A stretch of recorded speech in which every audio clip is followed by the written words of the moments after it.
Hey,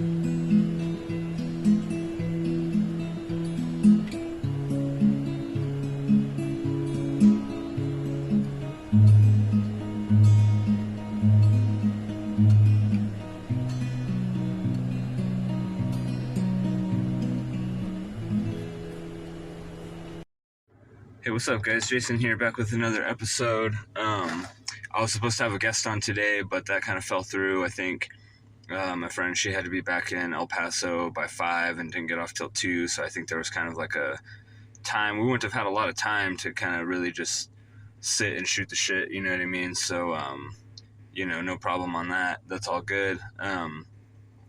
It's kind of late. It's 3 p.m., but I'm over here at the Pine Tree Trail. I want to do this high elevation vegetation episode. I haven't been here since the monsoon season has started, so I'm excited to see like what kind of plants and stuff that I can find. And there's literally nobody here. Like, I mean, there's people at the campgrounds and stuff, but there's nobody here. I think everyone's creaming their pants over fireworks and shit right now, but whatever. So that better for me, because I get the whole fucking trail by myself, so it's all good. People can blow shit up if they want. Whatever, I don't really give a shit. But anyways, I just like to shit on people, whatever. It's fun. You like what you like, and I like what I like, but I still get to shit on you for shit that you like. I whatever, it's funny. Anyways, like I said, I want to do this Pine Tree Trail. It's kind of late, so I'm hoping to get the whole thing done. It's a 4-mile loop with a 1,000-mile elevation gain. So you start off at like 5,700 feet, and you get up to 6,880, I think. So you start getting into the tree lines. You start seeing Douglas firs and ponderosa pines and stuff like that. So we'll check some stuff out. But I think that's going to really kind of do it for the intro. So stay tuned, and let's check out some high elevation vegetation together. So the first thing that you notice, besides the sound of the cicadas, because all the rain really brings out all the insects and stuff like that, which is cool because then it starts bringing out the lizards and all the shit that eats the insects. But the first thing you notice, like, look at all this green. So you can tell it's definitely monsoon season because, like, everything is fucking new. Everything is growing. Here, we got this Rus trilobata right here. We should be familiar with that by now because, we talk about it in, like, all the episodes. The skunk bush, or there's an insensitive name. I guess I shouldn't say it on camera, but, this is that skunk bush, or the Rus trilobata, or the ones that they make that lemonade out of. The sumac lemonade. And I know, Brian Sweeby, if you're watching this, that you told me how to focus the camera, but lo and behold, I forgot my goddamn cardboard at home. Whatever, here's some of that Ericameria larcifolia. This here turpentine bush, you can see all the spent flowers here. I guess it still hasn't flowered back out. I wonder if you deadhead this shit. It would be kind of annoying because look at all these flowers, and it's nature, so it's not like an ornamental, so why would you really give a fuck, honestly? But I wonder, like, if you deadhead that shit, I wonder if it would, create more prolific blooms, because that's usually what happens. Is this some Chenopodium? Some kind of Chenopodiaceae? Maybe not, I'm not sure. Oh well, let's truck on. So check this out. Well, look at all that fucking greenery. God damn, it's so... And look, you can see, like, where the tree line starts. See all that green up there? But anyways, check this out. This is Cercocarpus montanus, the mountain mahogany.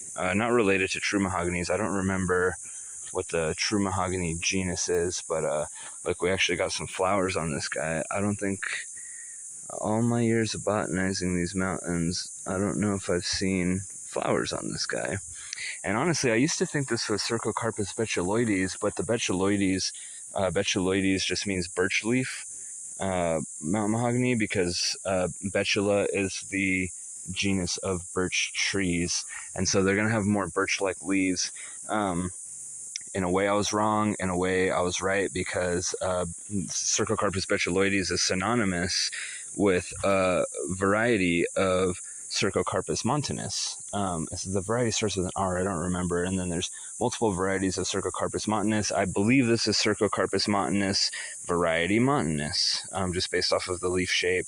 And they have these achenes, these winged, one-seeded seeds that are real hairy so they can get dispersed by the wind, but I'm not seeing any on this one. So it's cool that we've seen the flowers. Obviously the seeds come after the flowers, unless you're talking about a plant like Felusia paradoxa, where the seeds and the flowers appear at the same time, awkwardly enough.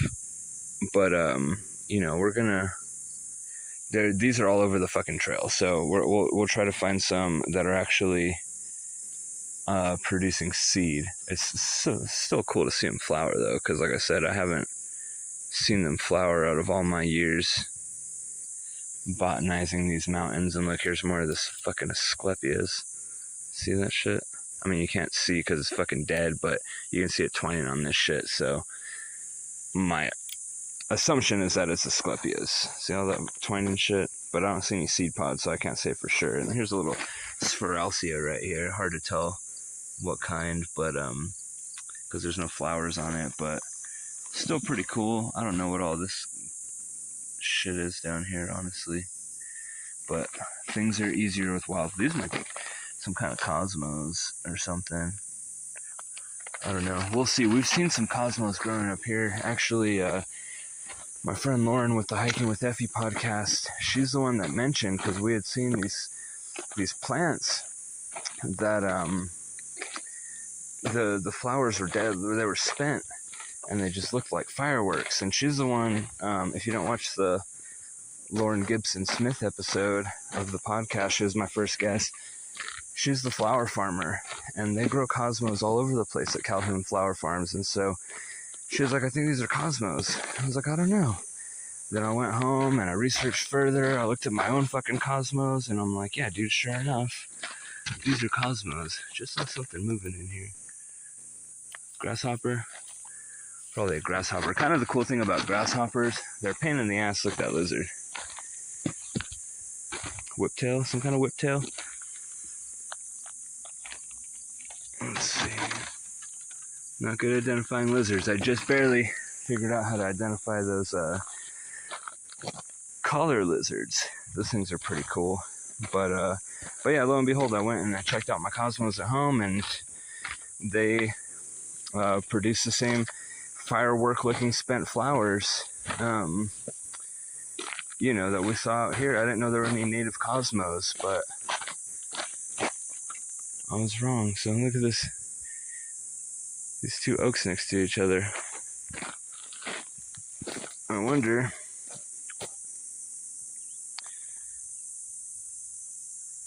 Well, they gotta be different. Is this even an oak, or am I just tripping? This might not even be an oak. Oaks are weird. This one for sure is an oak. Look at those leaves. Maybe. Look again. I'm sorry, Brian, but I forgot my goddamn cardboard. It is what it is. You get it. You get it. Check out this hollowed out old alligator juniper. This thing's pretty fucking cool. Probably a shitload of insects using that as what's it called? For shelter and stuff. And I'm still tripping on this tree, because look at all these galls right here. Those look like stereotypical oak galls. Hard to tell. Some Opuntia engelmannii for you. That's Engelmann's prickly pear. I swear to God, I'm never going to get through this episode on time. Luckily, my phone's charged, so I'll have a battery. If it gets dark, I can throw the flashlight on this motherfucker, because I keep stopping everything. Look, there's more Spheralcia everywhere. Globe mallow, in case you don't know what Spheralcia is. But I keep stopping everywhere to look at this shit. And I don't know if I'm going to make it through the whole hike. before it gets dark. Because there's so much different shit up here than there is kind of like in the valley or whatever you call it. I guess it would technically be a valley. But there's more shit up here because higher elevation, and then the higher up we get, there's even more shit. So we'll try to make it through this fucking episode and through this hike and, you know, not get lost or, well, I mean, not get lost, but I mean, not hike until it's fucking just completely dark outside. But we'll see. Look, you can see here, this is what I was talking about. This is the Cercocarpus montanus again. Let's see if okay, you see this like shit? Maybe more focusing issues. Really regret not bringing my cardboard. But yeah, cameras suck, dude. Whatever. But you see that? Regardless of how sucky the camera is, it's winged, and so it can be dispersed easily by the wind. And these are in the like, you can kind of see it better now. These are in the Rosaceae family, actually. These are related to roses.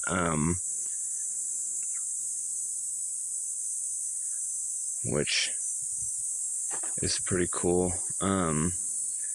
Really small leaves. There you go. There's the money shot right there.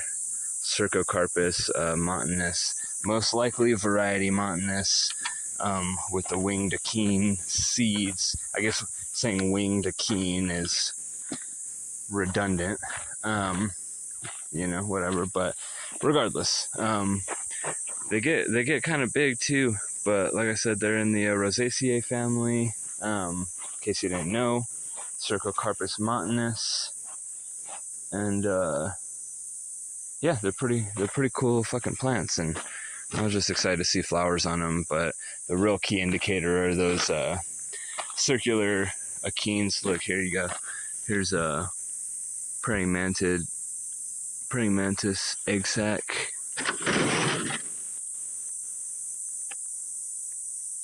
See that? Shit's pretty cool. And then more Asclepias. Asclepias all over the fucking place. Look, here's the notorious, or the infamous gate that is notorious for getting people stuck. If you know, you know. And if you don't know, then go watch the episode with me and Lauren on the Sleeping Bee podcast. Another. See, look, these fucking Cercocarpuses are everywhere, intermingled with this oak here. Gray oak, most likely, Quercus grisea. See that? All that? The whole stand? Fucking nothing but Cercocarpus. And here's some more lithophytic Ericomeria larcifolia. Just growing straight out of a little tiny bit of soil and this rock. And look, there's another lizard over there. I don't know if you can see it. Probably another whiptail. The whiptails are all over the place. I don't know how many species of them are around here, but they're everywhere. All the whiptails. And look, these are fucking juicy and ready to go. These here, Rus trilobata berries. Might snack on some later. There's some new growth. You see that new growth? Isn't that cute? I like the outline of the leaves. That shit's sick. In art class, they tell you that nothing in the real world has outlines, but they're technically correct. But if you use a little bit of imagination, you can outline anything. Look at that shit. That's so dope. Just wait till we get higher. God damn, there's some cool views up here. And this is technically where the trail starts. Like, there's another one. God damn, they're everywhere. Just looking for all these insects that are out. You can go to the right, you can go to the left. I usually go to the left. So we're just gonna stay on that trail. And then I was talking about how I thought this was an oak, but I'm just high. I think this might be one of the silk tassels, or at least related to a silk tassel, but I don't remember the genus. I don't remember the species. You know, whatever. I have a feeling that it's one of the silk tassel family members, but I'll have to look into that more, especially when there's flowers on these motherfuckers, because I don't see any flowers right now. Some new growth on it, though. That's cool. See that new growth? You blurry speck. Whatever, you know what new growth looks like. I shouldn't have to show you, but there you go. New growth on the what I assume to be silk tassel. So I just realized that I started saying something in one of the earlier clips about grasshoppers, but like a good botanist, I always get distracted by plants. And there's another one that's about to distract me. Another Celtis reticulata growing up here, the netleaf hackberry. Oh, god damn it, another one. Okay, well, let me say what I gotta say real quick before I forget again, and then I'll get into the plants again. But, grasshoppers, okay, before I forget. Grasshoppers are a pain in the ass if you're a farmer or, you know, whatever, you're growing crops, you know, because you have swarms of locusts and, you know, shit like that that'll just come and just eat the fuck out of your crops. But, they are super cool in a way. Insects are just like ridiculously cool if you kind of get into them and start, you know, looking into entomology a little bit. But grasshoppers, the distance that they can jump compared to their body size is like a superhuman feat. You know, it's like me or you or whoever, you know, being able to literally jump across an entire football field. So they're kind of cool in that regard. I just wanted to say that real quick about grasshoppers before, you know, I get distracted again. But let me get distracted again. Watch this. So we have another Rosaceae family member here. You got the 5 white petals, all those yellow stamens. You're familiar with this. You've seen it before. I've showed you before. This is Apache plume. This is the Felusia paradoxa. Ooh, what the fuck is that?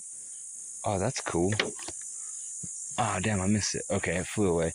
Anyways, this is Felusia paradoxa. It'll have these white flowers. It'll have these very, like, small leaves, if you remember from those, and they're hairy. You know, if you remember from the episode I talk about why plants have small leaves. God, dude, look at all this fucking... Look at all that. Those inflorescences on the Cercocarpus. It's just like, god damn, it's like in super bloom right now. Those rains have been good, but yeah, if you remember, desert plants are going to have small hairy leaves for the most part, and if you don't remember why, then go watch however many episodes. I'm sure I've mentioned it before a million times, but it has to do with loss of water and transpiration and evapotranspiration rates. But check this out too. Here's the Vitis arizonica. This is actually our native grape species. We do have native grapes here. They're not like super sweet like you would expect them to be, and they're kind of small. You know, there's no fruits on this one. There's no it's vining on the Cercocarpus here, but there's no fruits, there's no flowers. If you see the fruits, hopefully we can find some with flowers. There's more coming up. I know. Look at that whole fucking stand. Actually, let's go check this shit out, because look, it's everywhere. Boom, boom, boom. And I wasn't looking at my phone, so the stand I might have showed you might have been blurry, but all this shit right here, all this shit, that's all Cercocarpus, or not Cercocarpus. I'm still stuck on the goddamn Cercocarpus. It's all Vitis. It's all grape. Some new growth here. But yeah, this is all Vitis arizonica. I don't see any flowers. Oh look, see, look. Here's some immature grapes here. And those are the flowers that see. That's why you got to kind of get up close and look at plants, because from far away this might look like these are the flowers of the grape, but the grape is growing within the Cercocarpus, and then if you look, you can tell that this is a Cercocarpus. But check this out. See those little small grapes? They're edible, but they're not real sweet, and they're not real big, and they're not as juicy as you might want from a grape. And I feel like I just felt a raindrop, but whatever, we'll keep going. But yeah, Vitis arizonica.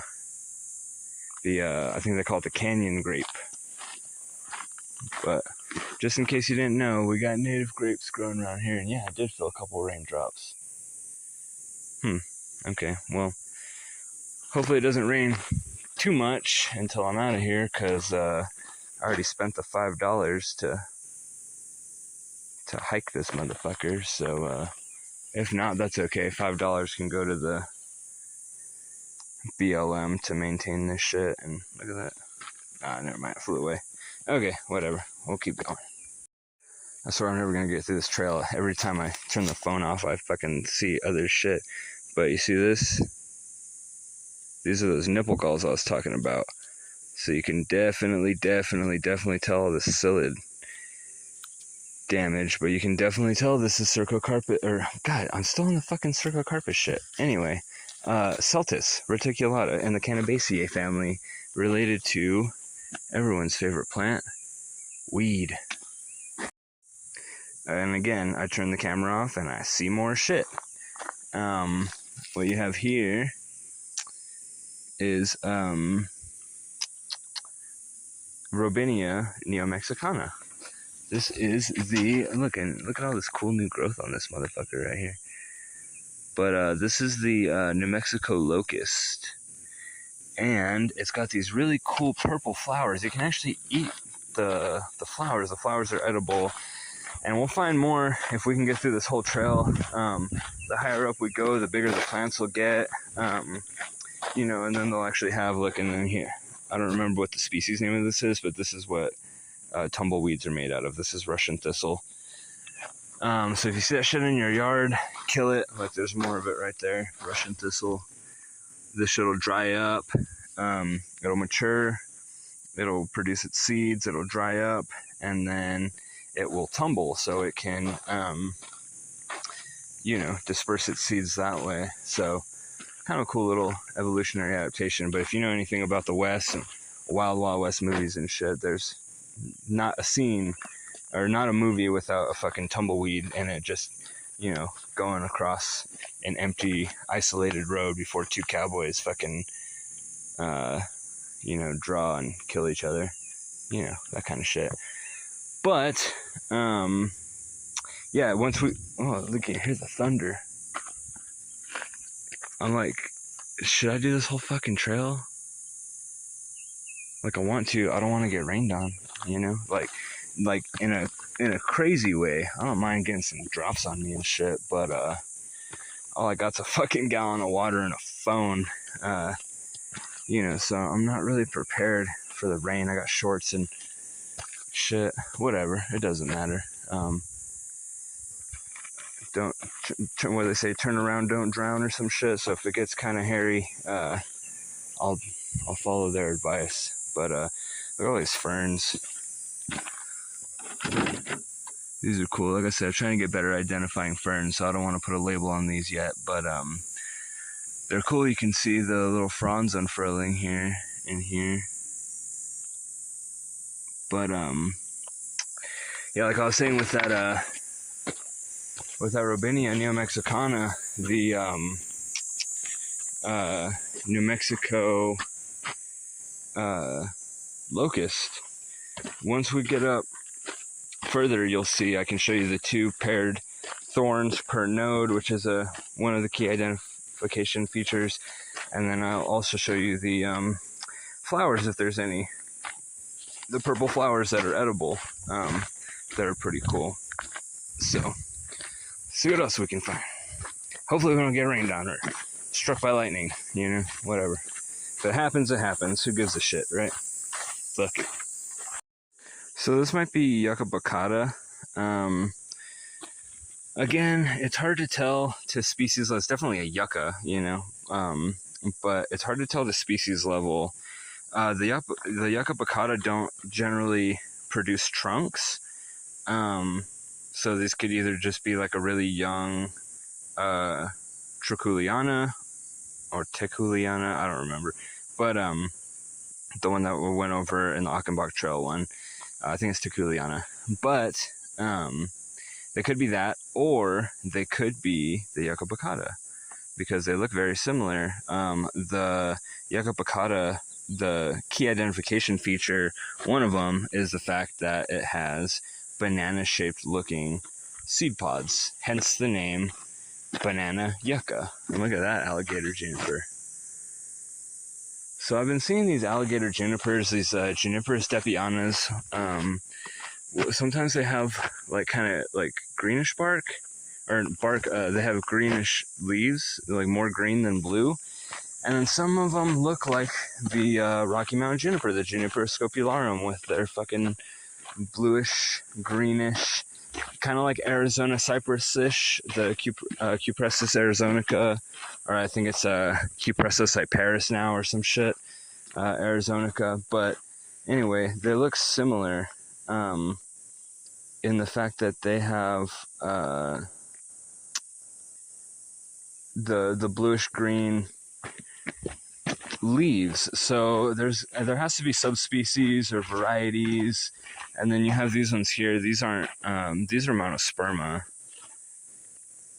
because look at the bark. The bark's all sheddy, and they have these like brown little tips on the growth of the, you know,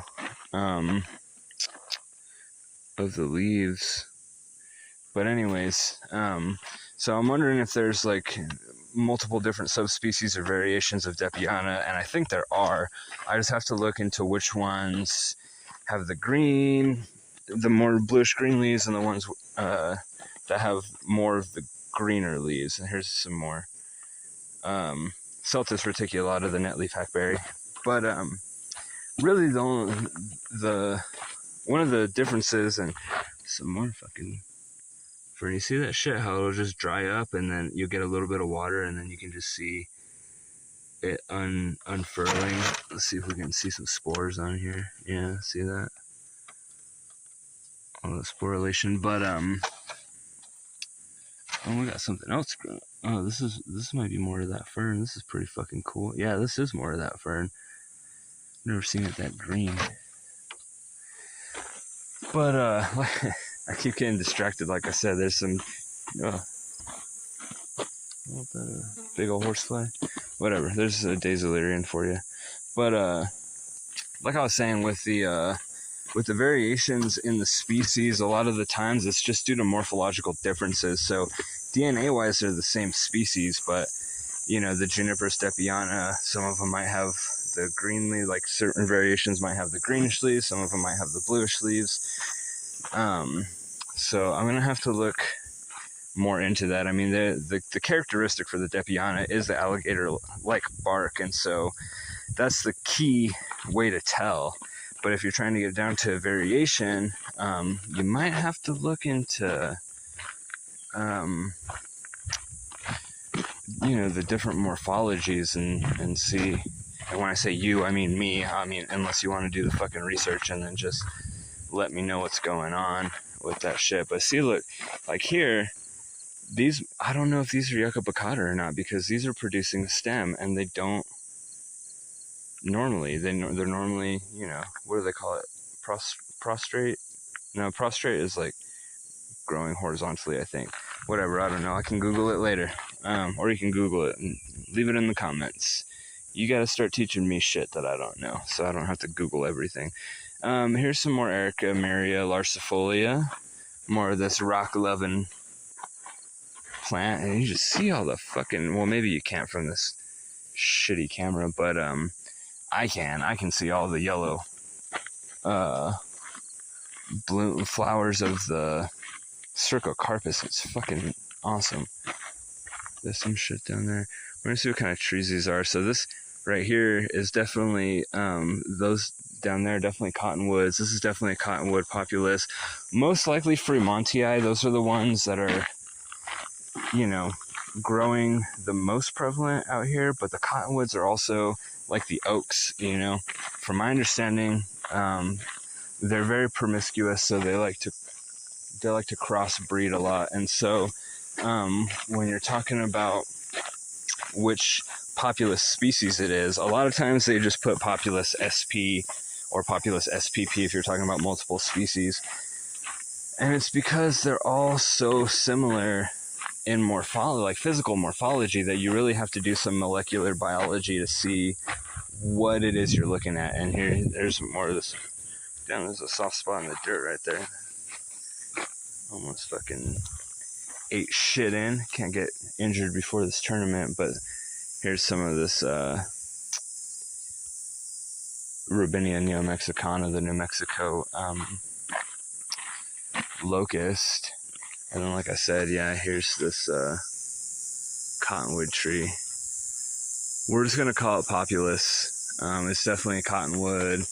I'm not sure to the species level. Even well-trained botanists are a little confused on what species level populus is down here without doing a little bit of molecular biology. Here's another Vitis arizonica just growing all over the place here, which is kind of cool. Here's a little Opuntia growing in the grass here, or growing in the cracks here. Not sure what kind. Maybe some kind of Engelmannii or something, I don't know. But and apparently it's bougie to say Opuntia, which is what I've always called it, but apparently it's Opuntia. Opuntia. I like Opuntia better. I don't know why. Let's see, check this out. Here's your populus. Maybe deltoides, maybe Fremontii. There's a big old fucking gall in there. I wonder what's responsible for that. I'm like literally just not even showing you on the camera. Amateur hour over here with this shit. But whatever, there's a gall on that shit. You can see it. But stereotypical cottonwood leaf. If you ever are in Las Cruces, or if you live in Las Cruces and you go to Bosque, they have the it's a brewery. They have the cotton leaf. And see, this is what I'm talking about. Or the cottonwood leaf, sorry. See this bluish greenish tinge? Looks super Juniper scopularium-y, which is the Rocky Mountain juniper, but then you look at the bark and it's all scaly, alligator juniper-y. So this is, Juniper stepiana, but a variation, a subspecies? I don't fucking know. We're gonna have to figure that shit out. So check this out. This is your Cylindropuntia imbricata, the walking cane cholla, or whatever. But you see this white shit on here? I wonder if that's from the cochineal insect, which is a scale-like insect that, look, it's all over the fucking place. It's a scale-like insect that'll, like, feed on the, on the green parts of the plant. I've only ever seen it on the prickly pears, which is in the Opuntia genus. The walking stick chollas, those are in the Cylindropuntia genus, but they used to be in the Opuntia genus, so maybe they are susceptible to cochineal. Who fucking knows? Kind of the cool thing about, well, not the cool thing about cochineal, but a cool thing that they're doing in, I believe it's Brazil right now. I think they're growing a cochineal-resistant prickly pear, which is cool because the cochineal is, I've talked about it on one of the episodes before, but it's prevalent out here, like very prevalent out here,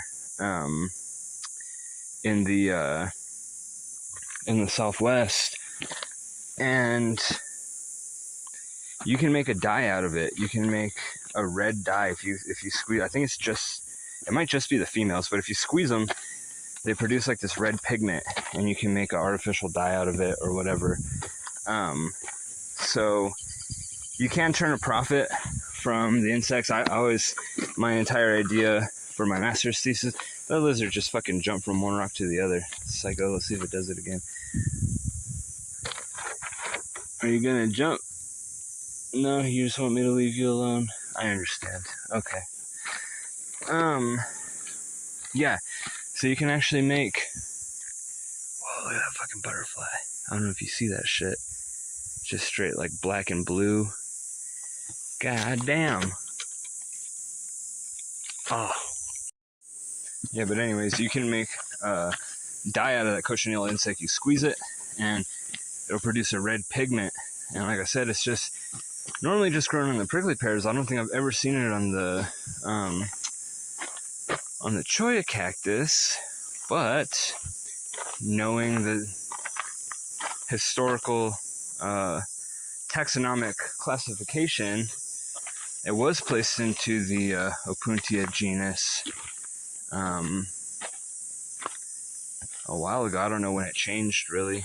The binomial nomenclature, I don't know when that changed for the Cylindropuntias, but they used to be in the Opuntia genus, and those cochineal insects attack the Opuntia genus plants. So I wonder if that's what it is. But I also have no fucking idea. And I didn't want to squeeze it to find out because that's a spiny bastard. I don't feel like getting pricked today. But maybe another day. See that? I wonder if that's some kind of thistle, some kind of Cirsium species. Hard to tell without the flowers. Shit, it's even hard to tell with the flowers. There's so many different species of Cirsium, and they all look so fucking similar. There's one that's actually kind of rare around here. Well, not around here, but in Alamogordo. It's endemic to the Sacramento Mountains, which is kind of cool. Cirsium, I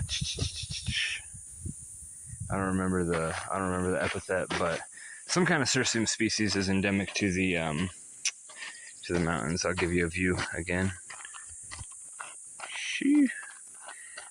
I haven't felt another raindrop, so hopefully we're in the clear.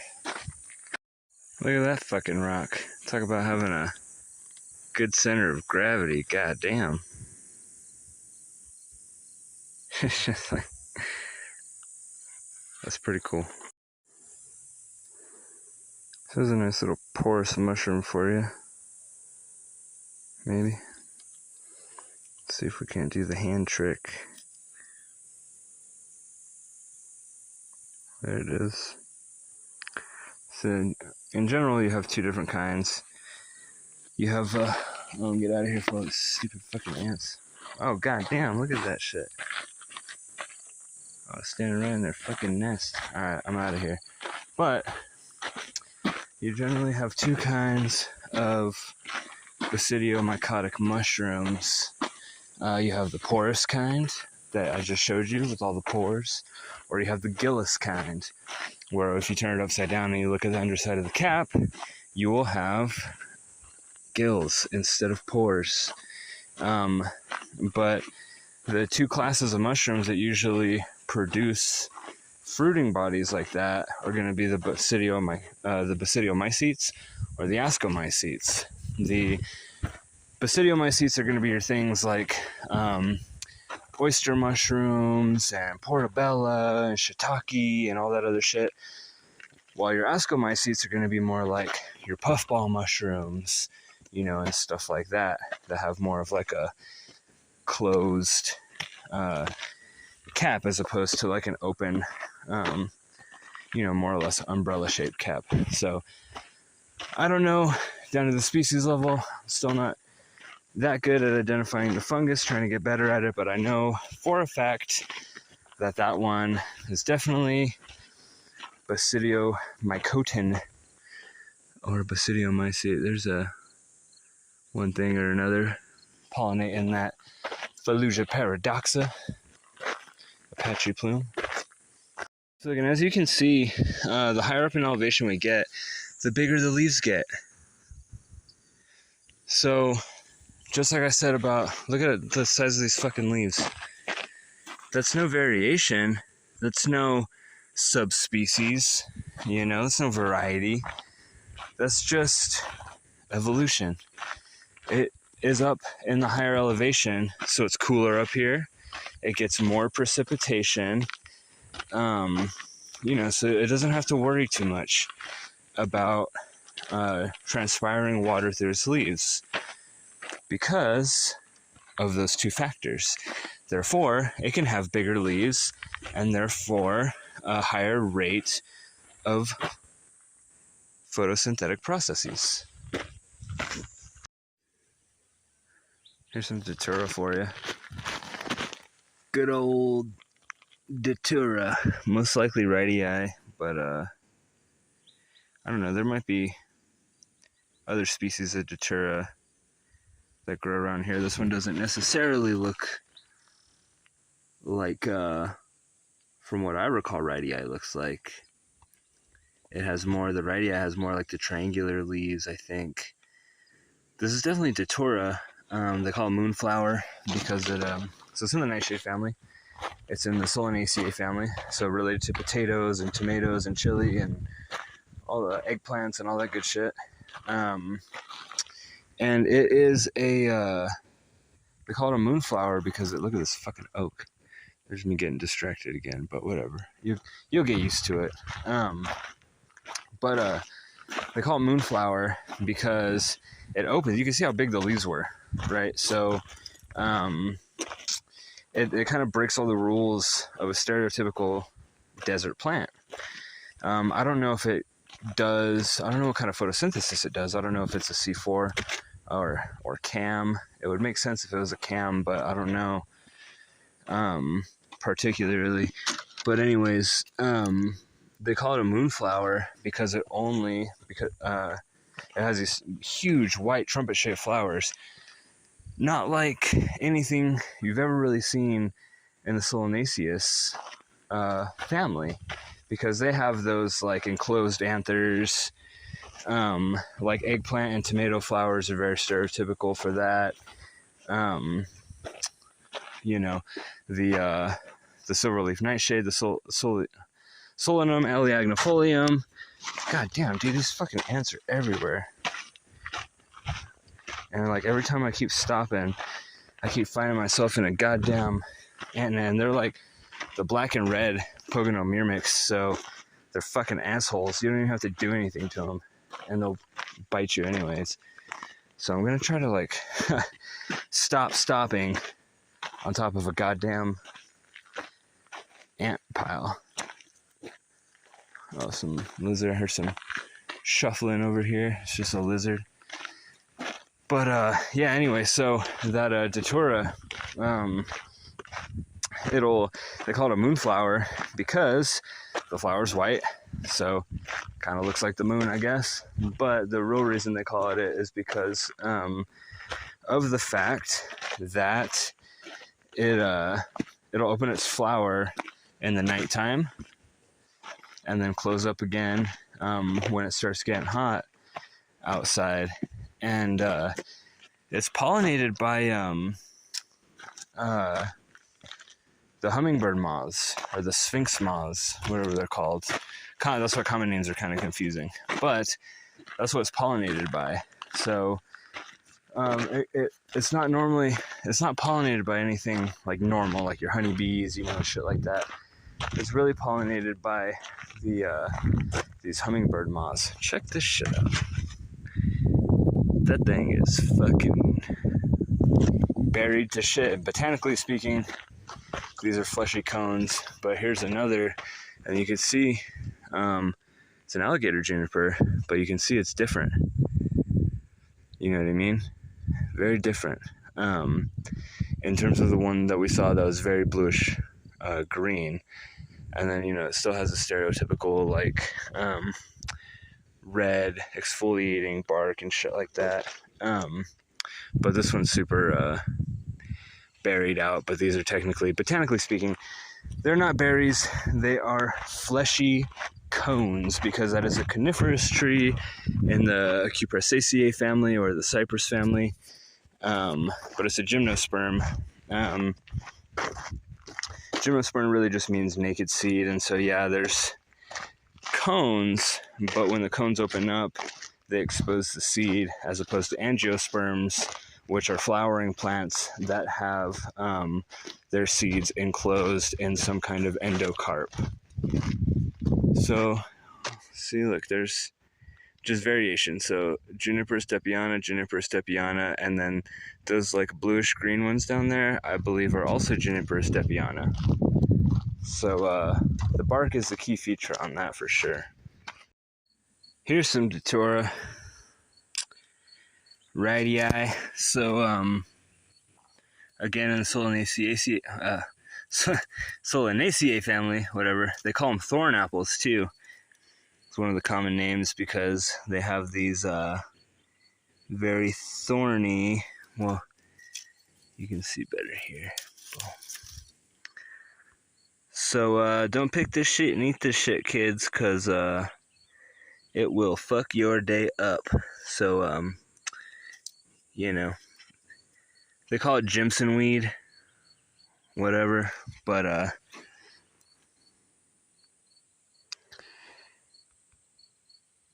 see. How close do I gotta get for this bitch to just do what I want? Whatever, you get it. It's fucking...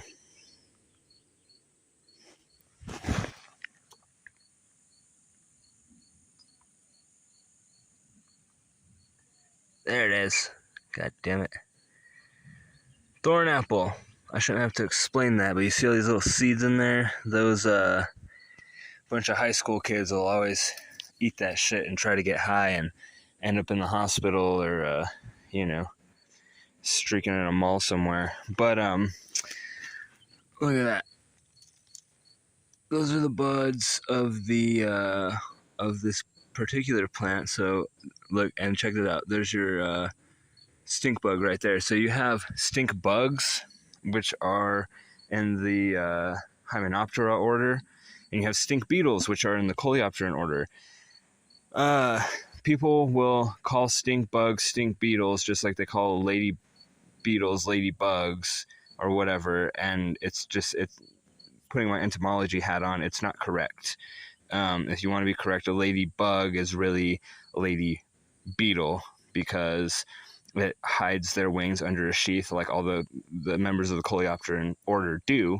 Coleoptera literally translates to sheath wing. Look at this, Datura is fucking everywhere. You see that shit? See that? But the Hymenoptera, or it's not Hymenoptera, hemiptera, sorry. The hemipterans are the true bugs. Is it hemiptera? Yeah, because the Hymenopteras are like the bees and shit. Hemipterans are the true bugs. And they're the ones that mate, like, back to back. You know what I mean? But anyways, I just wanted to point that out. If we find a stink beetle later, I'll show you that. That was one of those brown marmorated stink bugs. But these will open up and they'll produce these super dope-ass trumpet-shaped white flowers. And then they'll produce these seed pods that look like thorny apples. And like I said, those knowledgeable people will come out, they'll forage them, they'll eat some seeds, they'll try to get high, and they'll end up purging all that shit out and regret their life decision and maybe their entire existence. But I don't know, I've never tried it. I've never been one to go and just try to get high off of anything that I could possibly get high off of. People be drinking Robitussin and shit. You know, it's not worth it in my opinion. I'll stick to my weed and my mushrooms and you know, acid every once in a while. But that's a different story. Check this out. This might be a little Quercus coming out of the ground here. A little brand new oak. Hard to tell. And if it is, hard to tell which one, but it's red as fuck. That's super cool. It doesn't have any green pigment yet, so I'm not sure. Are there any oaks growing around here? So that gray oak there, gray oak. Could potentially be. Who knows? Maybe a squirrel, you know, buried an acorn right there and fucking forgot about it, as squirrels do sometimes. Look, when I was telling you about how the hemipterans mate, that's what I'm talking about. Back to back, butt to butt, Those are your true bug mating habits for you. There's the iconic lithophite of this trail. It's kind of hairy getting over there, so I don't really want to go check out to see what it is. But from the looks of it, from this far away, I don't know, it could be the Cercocarpus montanus again, the mountain mahogany, but I'm not sure. Regardless, you gotta love seeing that shit, man. Just plants being able to grow out of rocks. It's just, you think your life sucks and you don't think you can be resilient, go check out some plants growing in the middle of rocks where there's literally nothing. No soil, no nutrients, barely any water, just whatever water gets trapped in the cracks. Like, if the plants can do it, you can fucking do it. Look at that. I want it to make that fucking noise again. Oh, it's looking for food. Oh, you hear that? That hawk is looking for food. Woo! Hide your kids, hide your wife, and your pets. Here's a nice little puffball Ascomycota for you. Look at the tree line. Except for the iconic Organ Mountains, it doesn't even look like we're on Las Cruces anymore. You see trees growing on top of the mountain there. Some mistletoe for you. See that bright green? Big old fucking clumps in that oak tree. So check this out, we're in new oak territory now. We're getting away from the the gray oaks, the Quercus grizzia, and we're getting into these here gamble oaks, Quercus gambellii. These are pretty fucking cool oaks. See the acorn formation here. These are the indication of high elevation for sure. Bioindicator of high elevation, because you see these growing in the thickets, in thickets, interspersed between the ponderosa pines and Doug firs and spruces and shit like that up in Colorado, or not Colorado, Cloudcroft in those mountains. But the oaks are very astringent. You know, they have a shitload of tannins in the acorns. As a matter of fact, I got so this is in the Vegetation family, gamble oak. But in fact, I got some cork oak acorns, some Quercus suber, and what you're supposed to do to grow those, there's more of this gambellii. But what you're supposed to do to grow the subers, the cork oaks, is you're supposed to get the acorns, you're supposed to place them in, you know, a covered bucket or whatever with warm water for 2 days. After those 2 days, you discard the ones that are floating. Look at the size of those leaves. Because they're not viable seeds. And there's the ponderosa down there. A little tiny ponderosa pine. We'll look at some bigger ones, but that's how you know you're getting to the high elevation. But anyways, you get you soak the seeds, and then you get rid of the ones that float because they're not viable, and then you plant the ones that sink, you know, into some sandy loam, you know, maybe more coarse sandy soil in a warm spot, sunny spot in your yard, and wait for germination. The water will actually turn a brownish color, like a tea, kind of like a translucent brown, to the point where, yeah, it looks like tea, doesn't look like water anymore. And that's all of the tannins being pulled out of the acorn. Maybe not all of the tannins, but a good majority of the tannins being pulled out of the acorn by the water. So it's actually kind of cool. So if you ever go foraging acorns and stuff like that, if you eat them raw, they're very astringent because of all the tannins. It's one of their defense mechanisms. And because nobody wants to eat things that are astringent, really, and you'll have to roast them if you want that astringency to go away. So acorns are edible, but sometimes they're not very palatable just because of the astringency due to the tannins.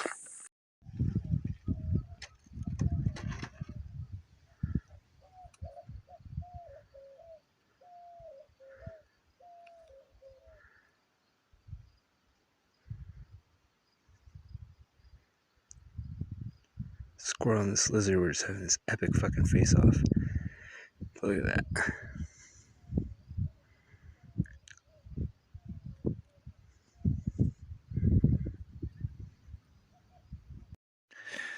Here's some more of this Bouteloua gracilis. Where you at?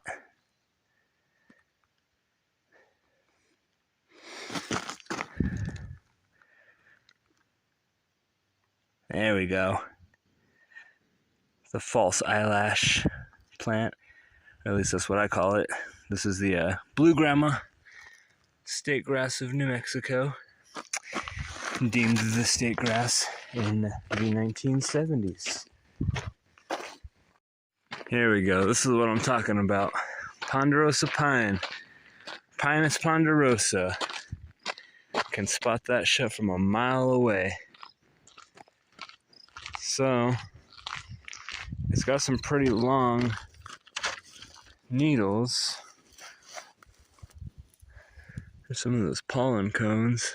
So you're gonna have, I think, most if not all gymnosperms are dioecious. So pollen cones and ovulate cones are gonna occur on two separate trees. So this looks to be a male tree because these are pollen cones. But yeah, they have these like, the needles are real long. They have,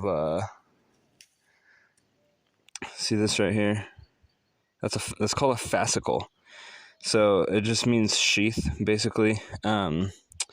So as you can see, it's like sheath, like how you put a sword in a sheath. It's kind of like doing the same thing with these needles. So it's 3 needles per fascicle. So whenever someone says however many needles per fascicle, that's what they're talking about. 3 needles per fascicle. And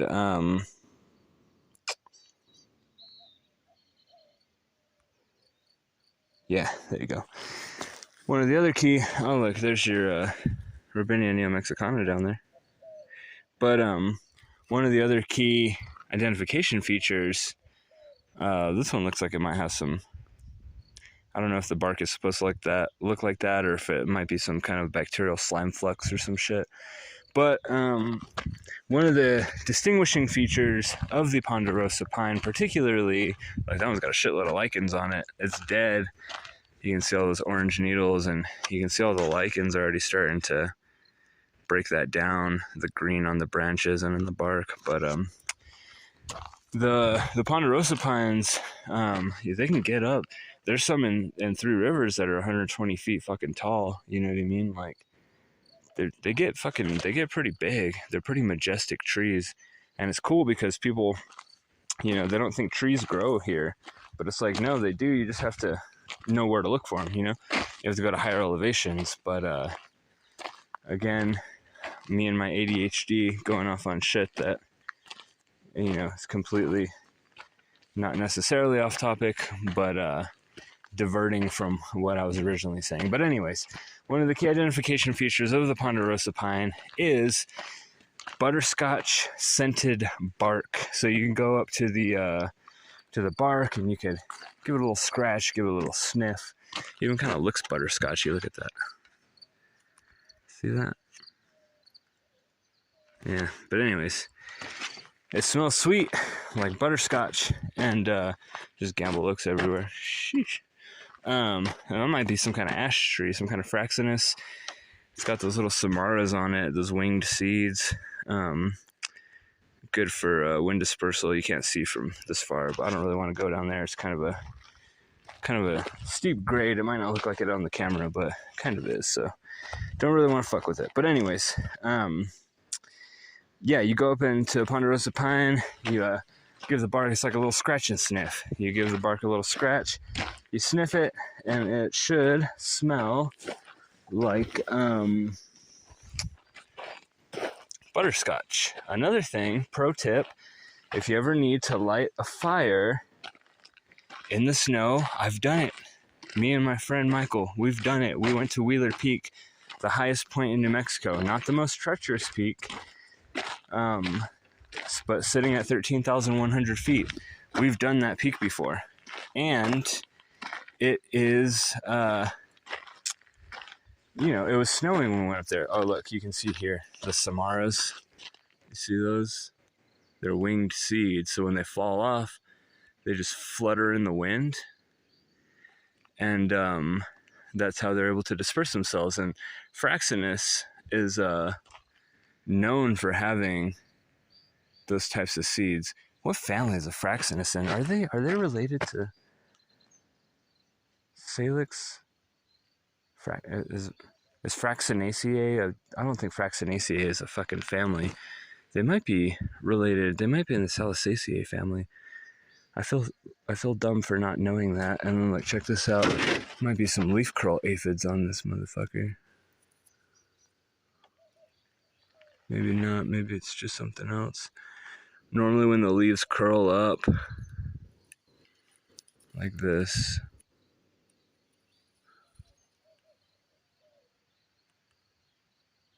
you see how they're curled up like that?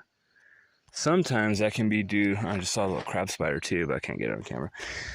But sometimes that's due to the ash leaf curl aphid. But I don't see any on here, just a white, fuzzy, obnoxious fucking aphid. And there's some more circocarpus for you. But again, like I was saying, I've lit fire in the snow with ponderosa pine. Any pine really will do. They produce sap. They call it pitch. And the reason why forests can explode into flames so fast, besides federal government agency negligence, is because pine sap is extremely fucking flammable.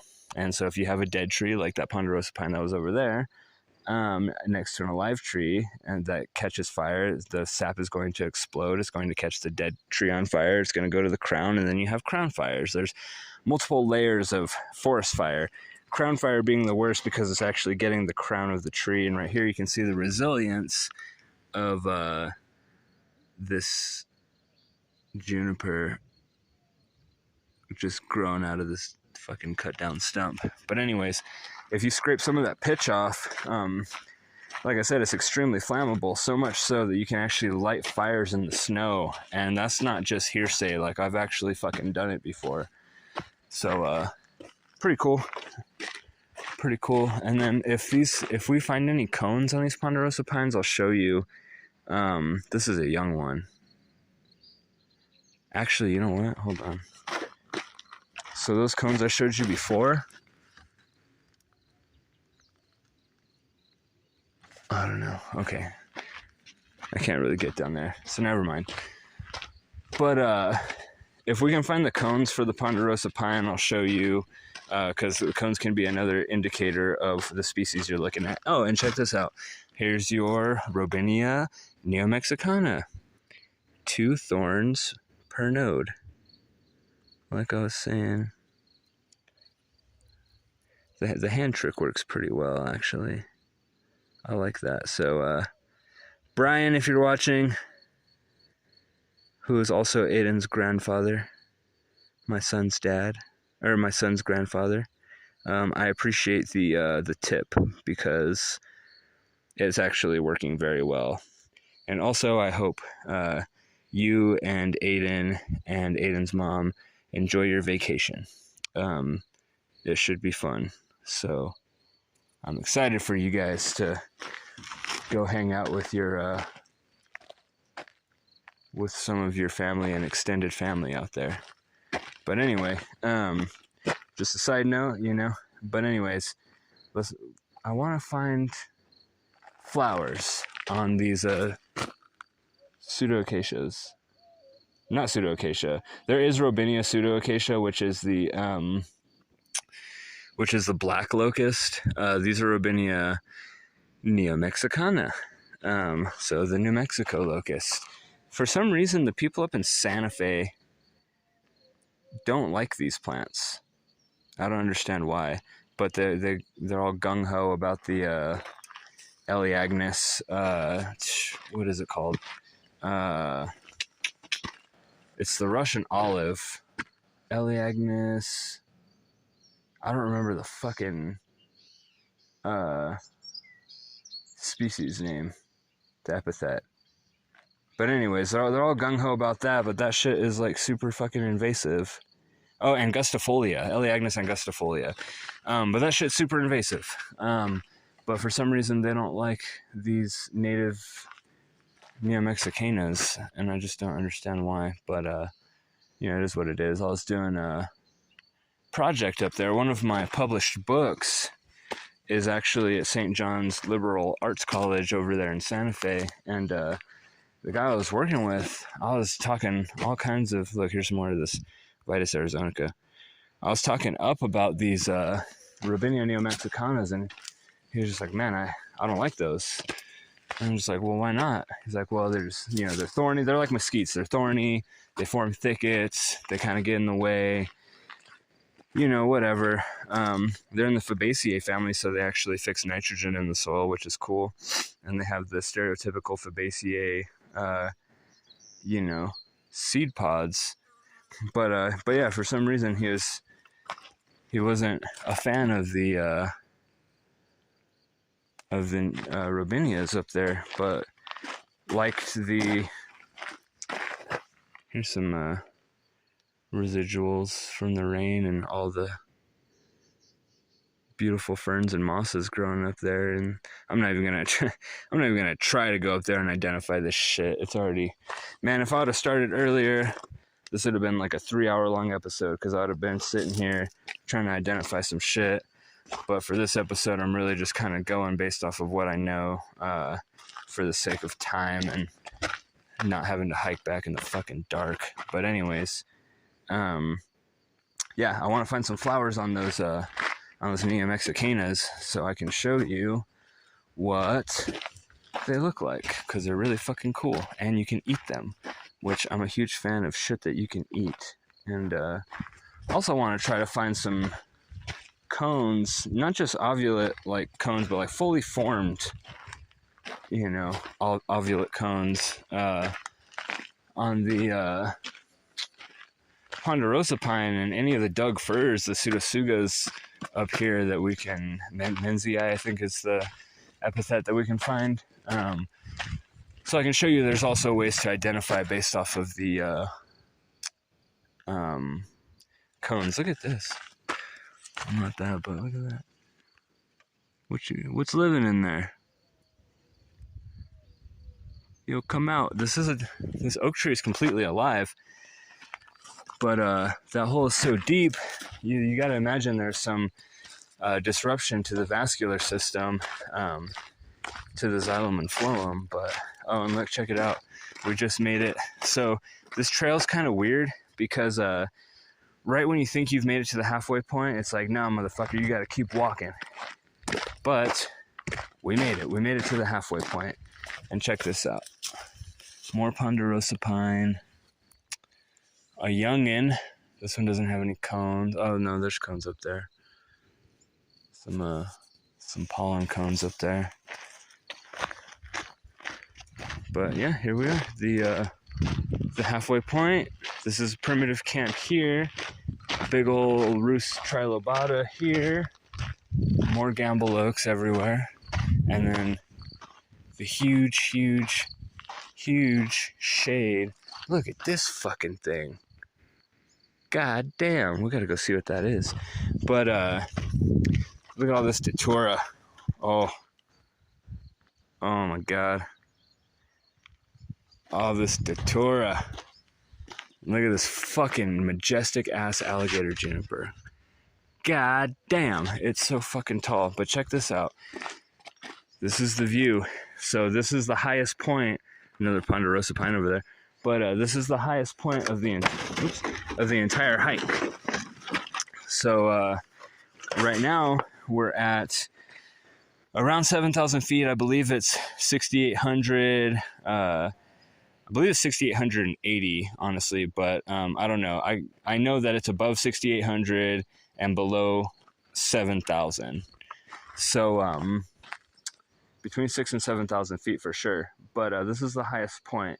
So we walked up 1,000 feet in elevation, and now we got to go check out this motherfucker because just look at it. Look at that huge fucking. Oh, that's gonna be a beautiful flower when it opens. But look at this. Is this one of those? What is this?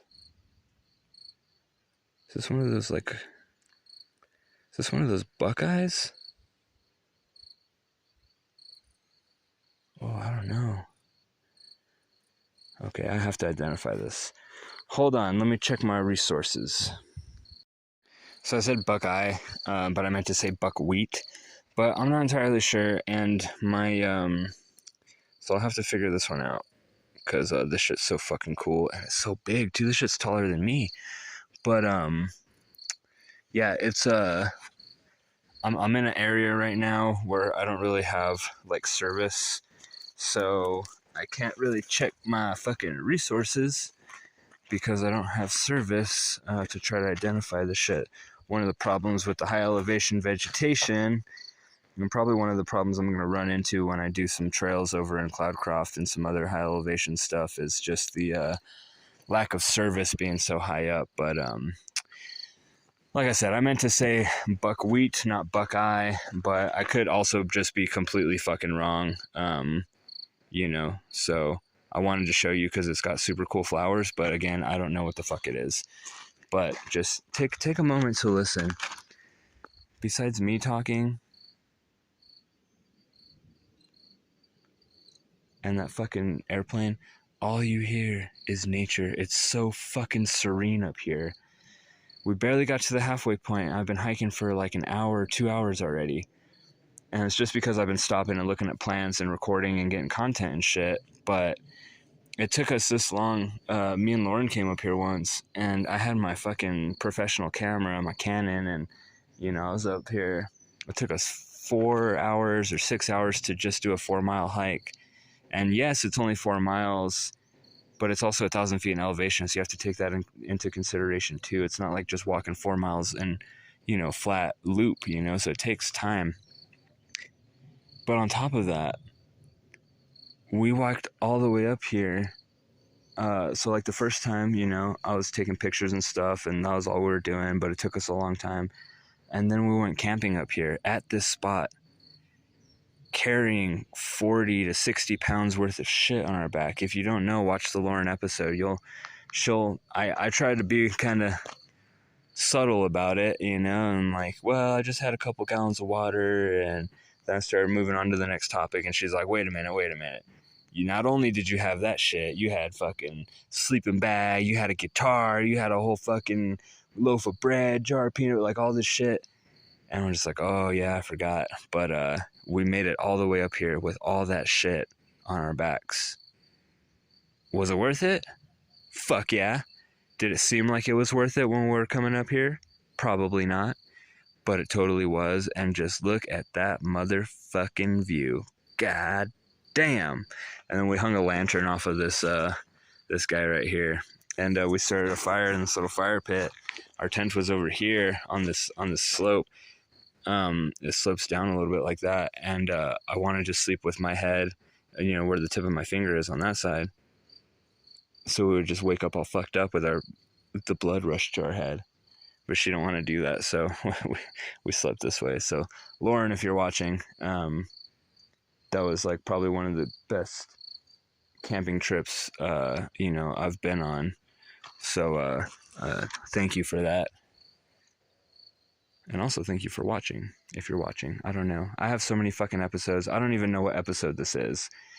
It's got to take a complete fucking psychopath to just sit there and watch all the episodes. But I give you options so you can pick and choose. So you can be like, well, I want to watch the Memorial Day episode. I want to see what that's about. Oh, I want to see what kind of vegetation is high up in the fucking 7,000 foot tree line or whatever. But I don't give a shit about campus plants. You know, whatever. Pick your poison. I don't give a shit. I do this shit for me. I do this shit for fun. I'm out here hiking anyway. And then now it gives me a challenge, because before I would just be like, well, I'll look at this plant. Can't ID it? Blah, blah, blah. You know, whatever. But now it's like, well, fuck. I owe it to myself, and I owe it to the viewers to be able to identify that shit next time I come up here. So, but anyways. Okay, here we go. And I think I finally got to a high enough elevation where I'm not around the stupid fucking ants anymore. I mean, the ants aren't stupid. I mean, okay. Let me tell you something real quick. Ants are like my favorite, like some of my favorite, besides bees, you know, obviously, they're some of my favorite creatures of all time. They are fucking assholes. God damn, dude, look at the size of that fucking stink beetle. Hold on, it's coming up. God damn. In comparison to these fucking ponderosa pine cones, god damn, that shit's huge. It's probably the biggest one I've seen. Just munching on all kinds of shit that got brought up from the rain. But anyways, that's a stink beetle, not a stink bug. In the order Coleoptera, the brown marmorated stink bug I showed you earlier is in the order Hemiptera. But anyways, I don't know. Oh yeah, like I was saying, those ants, like the thing is so fucking big you can actually like hear it moving leaves and shit. You don't usually hear that with insects. You usually hear it with like lizards and stuff, but Jesus fuck, dude. I wonder if that's like a pregnant female or something. Or if it's just like genetically. Can you see it on camera? Can I show you this shit? Did I show you this shit? I don't fucking remember, dude. I'm losing my mind. Too many times struck in the head and choked out in MMA training. But anyways, like I was saying with those ants, I love ants. I love them for the shit that they can do, the shit that they've invented, that humans thought that they've invented, like farming and war and slavery and just all kinds of crazy shit. They're cool. They're cool creatures. The ones that I don't like are the black and red ones. You know, most of the ants, like the little woods ants, and you know the ones aren't gonna fuck with you if you're not fucking with them. Those black ants, you could just be standing there. They don't give a shit. They'll fuck you up. That's why I don't like them. But ants as a whole, I love them.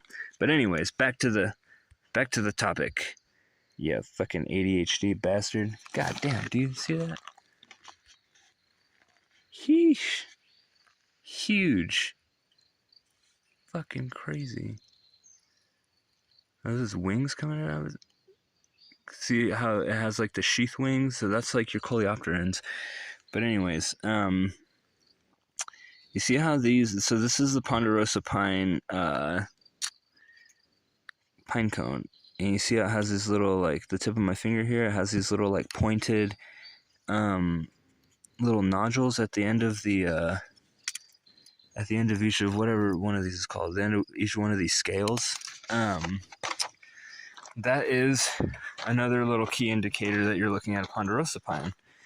Other pine cones, you know, in general, I don't want to speak for all pines because there's always exceptions to the rule and shit, but other pine cones around here, at least, they're not going to have that particular shaped cone. Like something skeletonized in this fucking leaf, too. Leaf skeletonizer, maybe? There are insects called leaf skeletonizers, but I don't know their range or, like, you know, how high up they go. I don't know if they'll be up here 7,000 feet, but who knows? Entomology people. Well, I mean, never mind. I was going to say entomology people, let me know, but I didn't actually show you any kind of, look, is this a stinging nettle? This might be some kind of stinging nettle. I don't know. If it is, it's got that same kind of formic acid that, those, stinging Cevallias, the Cevallia sinuatas have. Damn, look at that. That's a cool spider. But anyways, yeah, the other pine cones around here aren't going to have those little prickles at the end of their scales. Like, one of the things I want to show you real quick, these guys will actually, they'll play dead when threatened.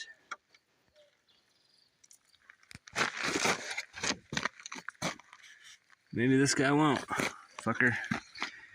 Okay, never mind.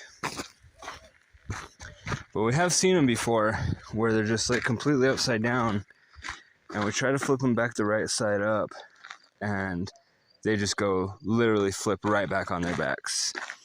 That guy's just a trooper. That guy just, maybe he trains MMA and just doesn't give a shit. Who knows?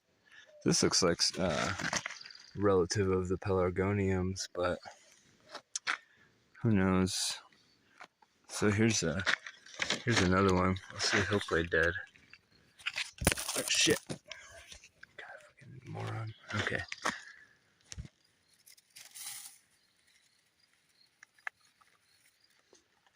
No, he's just gonna run. Okay, I guess he's just gonna run. Maybe I'm wrong. Maybe it's something else, and maybe I'm just tripping. Tends to happen every once in a while, so I just debunked my own self, but whatever. I'm gonna look it up and I'm gonna see. See, like, this might be a different species of, or a different variation at least on the Cercocarpus, because look how fat these fucking leaves are. But again, it could be the same situation. It's hard to tell without flowers and stuff, but it could be the same situation like I was talking about with the Roost trilobata, where it's not a different variation or anything. It's just higher up in elevation, and so it doesn't need to worry too much about transpiration loss through its stomatal pores and stuff like that. And maybe it can just be like, well, fuck this. I'm growing some fat fucking leaves so I can get... Look at that. Oh, that's just a used napkin. I thought that shit was a bone. But yeah, it's like, dude, I'm gonna grow some fat fucking leaves so I can get all kinds of sugars and shit into my system. And check this out. So one of the key identification features of the thicket forming Robinia neomexicana is these hairy ass seed pods. So, oops, sorry, tree. These super hairy ass seed pods. So right now it's green, because it's immature. But I'm calling this the Brian Sweeby technique. It works pretty well. But anyways, they're not very, they're hairy as fuck, but they're not very prickly right now because they're still green and immature. When they ripen and they become brown and immature, and this is a stereotypical Fabaceae seed pod, but just like it looks like a pea pod, or it looks like a honey mesquite pod, anything in the beans, anything in the Fabaceae family that you're familiar with, are going to have pods like this, of the acacias and the vachellias and the Cenogallias and all that shit. But anyways, this is green and immature. When it's brown and mature, look at all those hairs. Isn't that so fucking cool?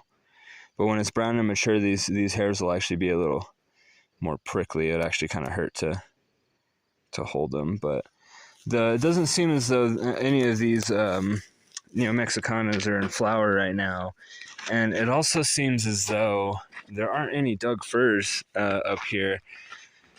So again, that's probably just me making shit up in my mind. I know we saw some Douglas firs when we did the Oregon Peak, but that's a little higher. You're getting about 8,600 feet. You're getting about a couple thousand more feet in elevation than you are here on this particular trail. So who knows? Maybe they start at 8,000 feet. Maybe they start at 7,500. All I know is I haven't seen any on this particular trail, and the highest point of this trail is, or was, the halfway point where that primitive campsite that giant alligator juniper was. So it's literally downhill from here, you know, not in a negative way, but like quite literally downhill from here. So we ascended 1,000 feet in elevation, and now we're descending 1,000 feet in elevation. And when I say we, I mean just me and my horrible for the environment plastic water jug. But you know, whatever. I gotta stay hydrated, and those Camelbacks, they're cool and all, but I'll be drinking a gallon of water or more a day, so they don't do much for me, because they at most hold, you know, a few liters or so. But to each their own.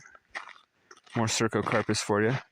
But see, check this out. So this Cercocarpus is just at the same height in elevation as the other Cercocarpus we saw, maybe a little bit lower, 50 feet or more, or more, whatever. But the leaves are still small, as opposed to the one we just looked at. So the one we just looked at might actually be a different variety. I don't fucking know.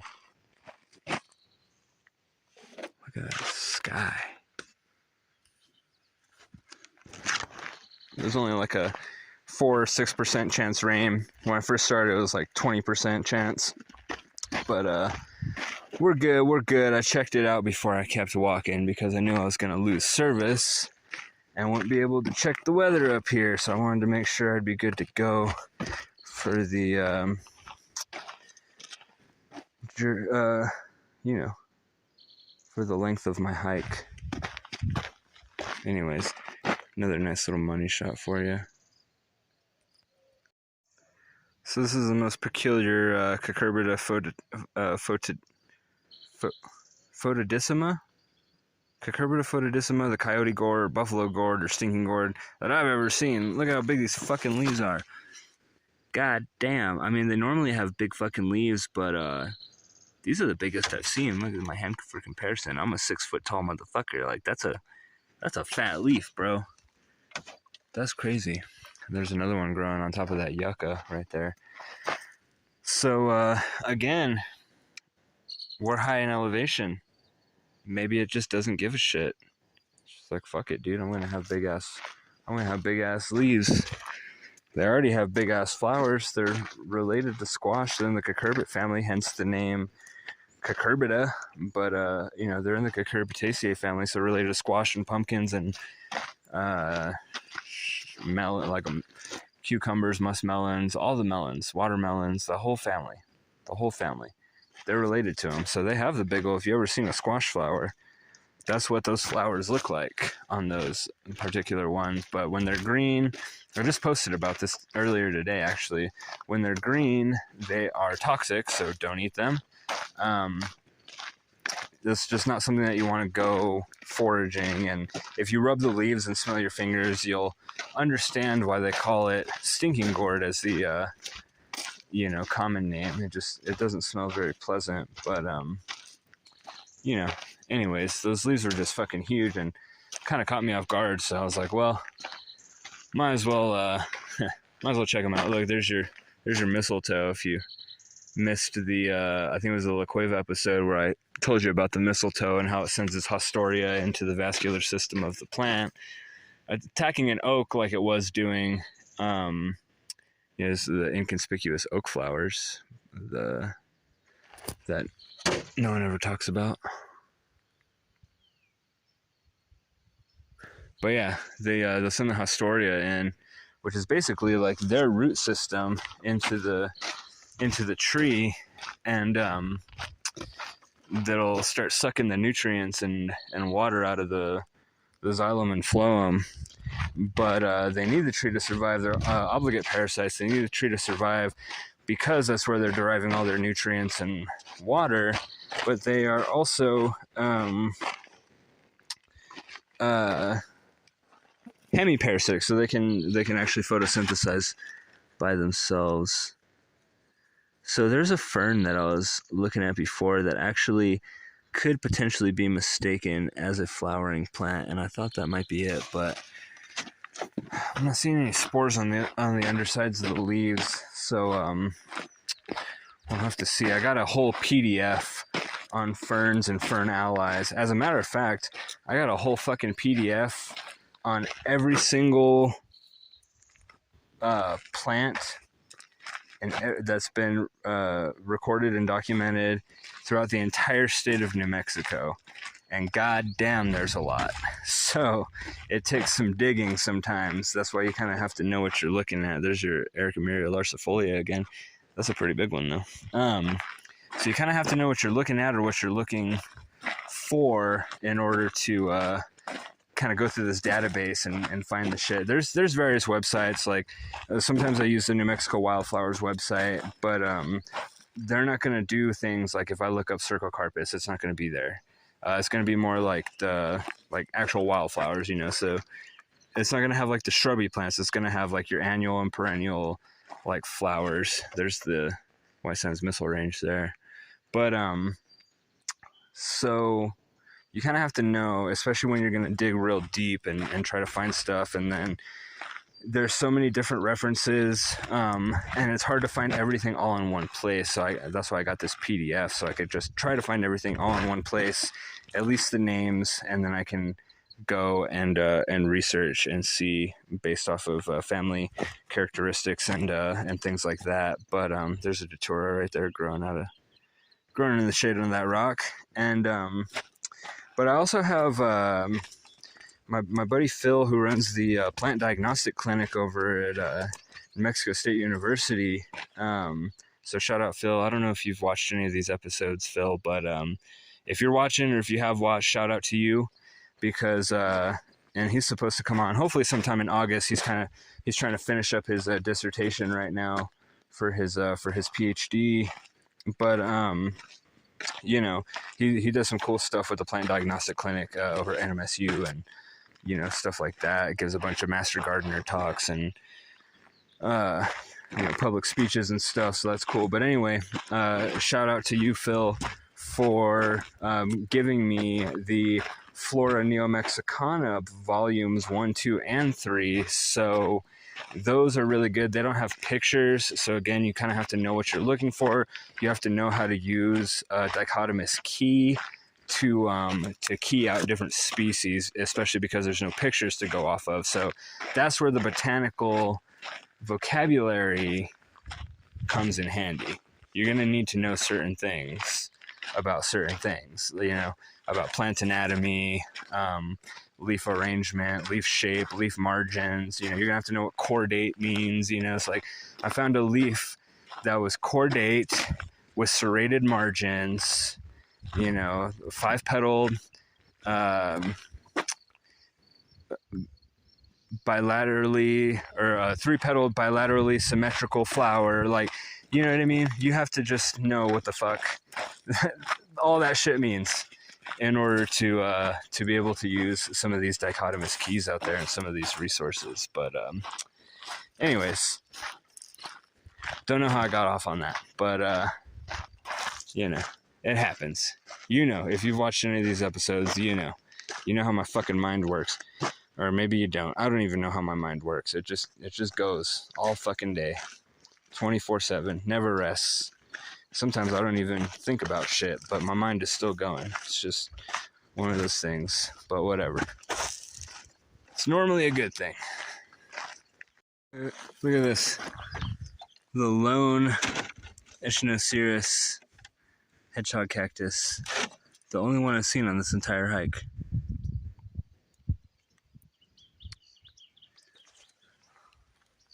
It's interesting. It's interesting when it's a isolated species because there's nothing around it, so the seed must have moved from pretty goddamn far. And I don't know if it was probably a bird, ate some seed, shit it out, and over the course of, you know, years it grew. It can take, I don't know about the hedgehog cactus, but for the prickly pears, it can take up to 3 years for the seed to germinate. And you know, it's like one of those things where it's they have a very hard seed coat. I assume the Echinocereus are the same way, but at least with the prickly pear, you know, they have a very hard seed coat. to the point where if you want to get water to imbibe it, which just means you get water to infiltrate the seed coat, because it has this dormancy. You have to replicate the acidity of the stomach of like a rabbit or a bird or a squirrel or whatever the fuck is gonna come and eat this shit.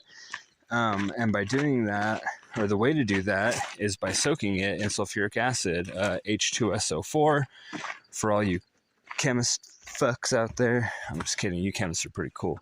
But yeah, so just a little tip: if you're ever trying to germinate some prickly pear seed, you have to soak that bitch in sulfuric acid, and even after you do that, it can still take multiple years for it to even germinate. So, I mean, you're better off just cutting a fucking pad off. There's more of that Ericameria growing out of that rock, that lithophyte. But you're better off just cutting a pad off and cloning it. The cholla is a little harder because you kind of have to stick that shit in the ground. Those prickly pears, though, if you cut them, I'm sure you can do the same with Echinocerius, but I don't advise coming out here and trying to just chop some Echinocerius and clone it. You really got to research and know what the fuck you're doing. This lithophytic fern right here too. But you really got to know what you're doing so you don't fuck the plant up, you know. But these, like the prickly pears, if you cut these pads off, you don't even have to stick them in the ground. You could literally lay them on top of the ground horizontally, and gravitropism and phototropism, which is just a response to light and a response to gravity, will start taking place, and the pads will actually, like, they'll be down like that. They'll curl up, boom, like that, and that's just the phototropic response, and they'll send their, they'll root wherever they're laying on top of the soil. Look at all that. That's sick. But they'll root wherever they are on top of the soil, and so,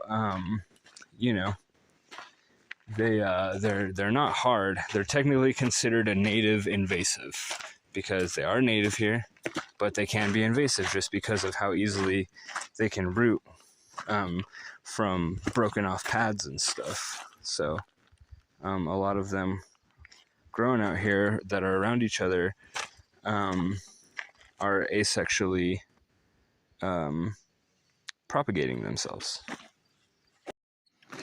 So check it out here. I think I believe this is pink vervain. I don't remember the scientific name, but this isn't technically, this is an umbel. The inflorescence, the way the flower head is shaped, the entire inflorescence is called an umbel. And it just, it's kind of got this umbrella shape. It's like kind of rounded and stuff. You'll see these on like the lantana, and that's a key indicator that it's in the Verbenaceae family, with the verbenas, along with like, lantana and verbena and certain other things as well. But yeah, I don't know. Again, I lost signal, so I was trying to get a positive idea on this. I'm going with pink vervain. I also wanted to know the scientific name so I could, tell you that, because you know how I feel about common names sometimes. But I'm going with pink vervain. There's like 5 or 6 different species of vervain here in New Mexico, but I'm almost positive that this is vervain. Most definitely in the Verbenaceae family, just based off of the shape of the overall inflorescence. But all right, guys, I'm back. That's the end of the episode. I'm back at the car now. I was hiking for 4 fucking hours. Goddamn, I started at 3, or a little bit after 3, and it's about 7 now. So this is probably going to be a pretty long video. But again, it's a 4-mile hike, a 4-mile loop, 1,000 feet in elevation gain. You're going from 5,500 feet to about 7. You're usually going about, you're going from about 5,500 feet to about 7,000 feet. So on top of the 4 miles, there's also that elevation gain. So, but regardless, I hope you like the episode. I plan to bring you a higher elevation vegetation episode up in, kind of like the 8,000 or 9,000 foot elevation over in Cloudcroft, because the Lincoln National Forest has opened their stuff back up to the public. So, little disappointed that I didn't see any flowers on the Robinia neomexicana, but that's okay. And then I guess I was just tripping when I thought I'd see some Douglas fir up here. I guess, like I said, going up to the Oregon Peak, I saw Douglas fir up there for sure, but that's a little bit higher. And there's Douglas fir up in Cloudcroft, but that's a little bit higher. So, I don't know exactly what their elevation range is, but it's got to be 7,000 feet and above. You know what I mean? But the Robinias have really cool flowers, so I was hoping to show you those, but we got to see some cool plants. I did double check when I got back to the car and I had service again, and that pink plant, I think it was I think it was before the Echinocereus, but it was one of the very end plants that I told you that I thought was pink vervain. Sure enough, it was. It checks out. So as Glandularia pumila. So in the Verbinaceae family, so related to lantanas and verbenas and stuff like that. So I was correct on that. So I'm happy. I'm always happy when I'm correct about shit that I'm not entirely sure of, especially when I'm shooting podcast episodes, because I want to give you guys accurate information, like I said before, you know what I mean? So, but I mean, that's going to wrap it up for this episode. It's already gone on long enough, so I'm trying not to go on a fucking rant at the end, like I always do, but, run on thoughts. Can't control them, and sometimes you just spew them out loud, it's just word vomit. That's all it is.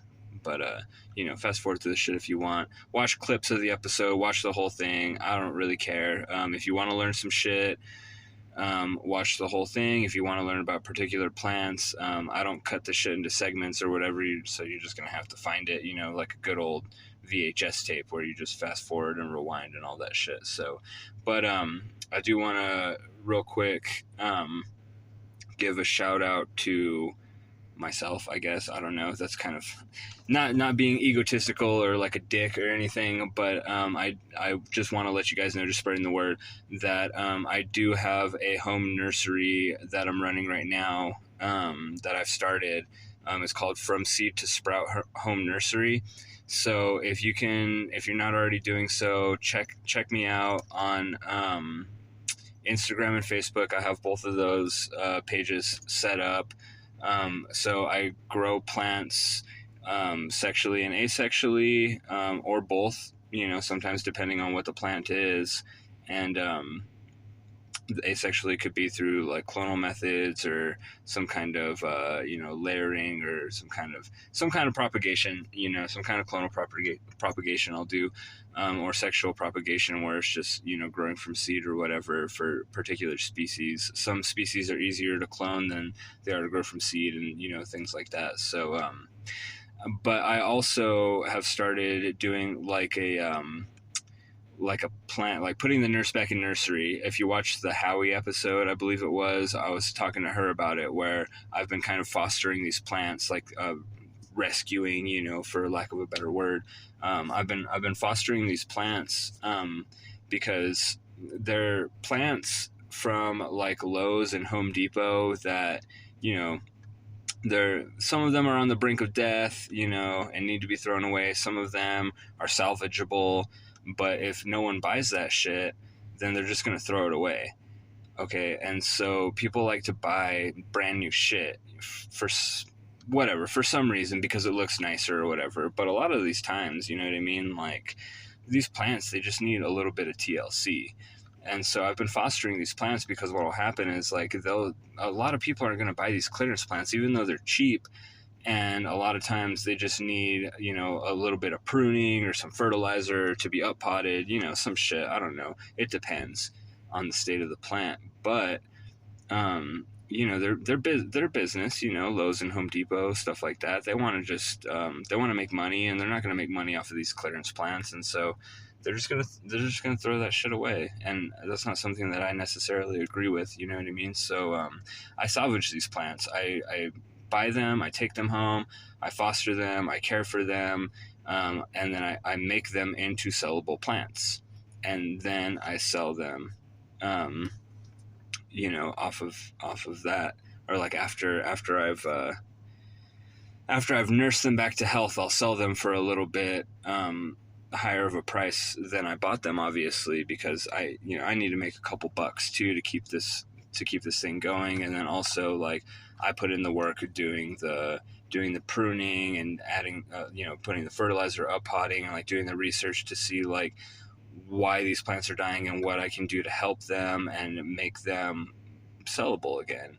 And one of the things that like is kind of cool about running this home nursery is that regardless of whether people buy this shit or not, like, I'm a fucking botanist, you know what I mean? Like, I'm passionate about this shit. So either people are gonna buy it because they like it, which I've had, customers, buy stuff for me, and if they don't, then the plant is like, it's not like Lowe's or Home Depot where that shit's just going to end up in the garbage, you know what I mean? Like, it's going to end up in my yard somewhere or just chilling in the greenhouse, depending on the plant and things like that. So, but instead of going and buying clearance plants from Lowe's and Home Depot, that, may be shitty, you should support your friends, and their little business. I'm not making a whole bunch of money off of this shit, you know what I mean? I do it because I like it. And like I said, regardless, it's either going to end up in my yard or it's going to end up in your yard or at your house or whatever. And even if you don't buy the shit from me, I get to grow it. I get to look at it. I get to study it. I get to look at like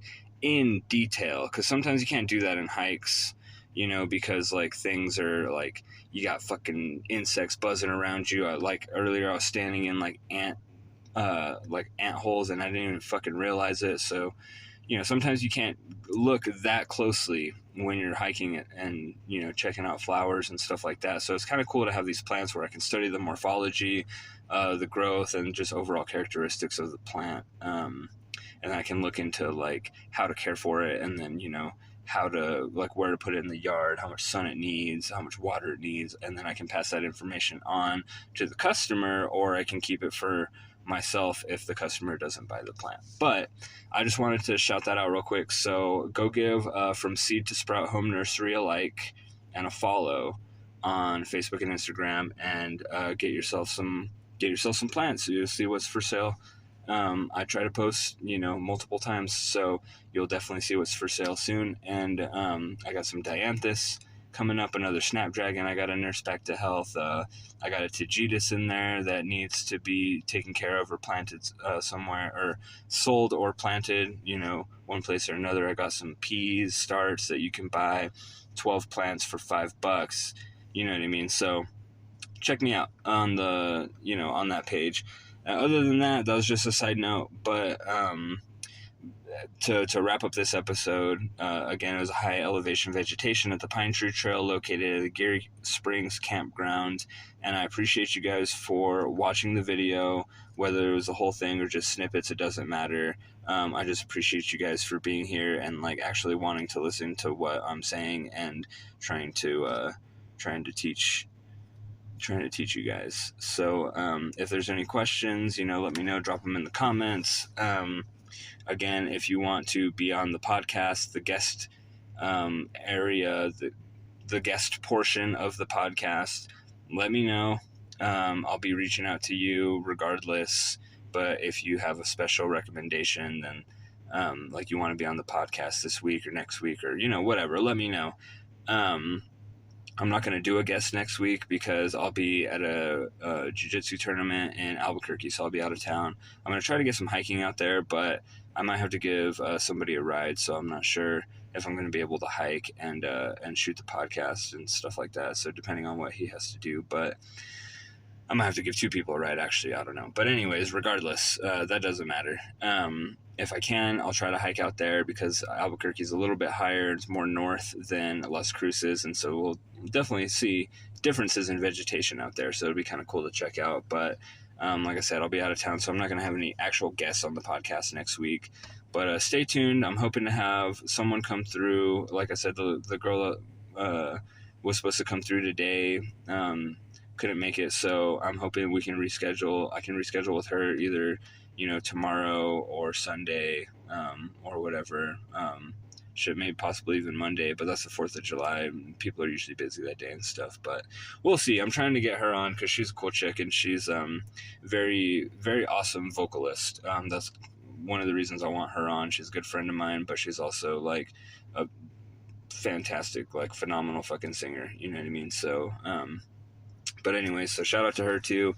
So, come on soon, whenever you can. And then again, shout out if you have any requests for any of these types of episodes as well, where I go around identifying stuff and things like that. Just drop it in the comments, and if none of that stuff, then that's okay. But definitely be sure to like and subscribe, and I'll catch you next time. All right, thanks for joining me. Later.